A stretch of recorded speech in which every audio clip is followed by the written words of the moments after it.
All right. So after watching my fellow classmates' videos, I think we kind of all had like the same idea. Like this chapter was like so interesting on how it talked about how COVID affected the community and the people, and how it affected some of the rural areas, and how it affected people who were living in poverty. I think that was one of the most interesting parts of the chapter, was learning all about that. Um, I think that like the ideas and issues that were brought forth by like my fellow classmates did mesh well with like mine. And I say that because like we all had like the same idea of like this chapter was like what we are like the most interested in. And chapter 3 was kind of more on the informational side of things when it came to like the vaccines and how it affected our bodies. I think us as public health professionals, maybe in the future, it's good to know how COVID-19 affected the community.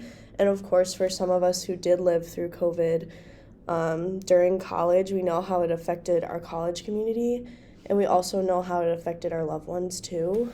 And especially from people who, do struggle with those autoimmune disease, and like who struggle with like asthma or like have any cardiovascular or respiratory diseases. I think it's really interesting to know from like our own perspective versus like what their perspective is in the community. I think that's one of the most interesting parts.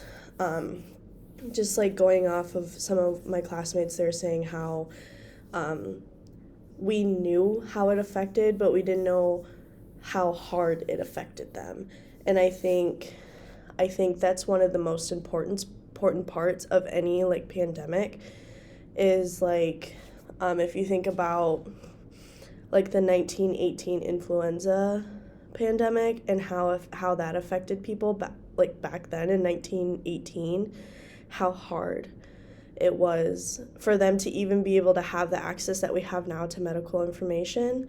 I think back then vaccines weren't really like super substantial, and it wasn't like a huge like get it every year, you need it every year type of thing.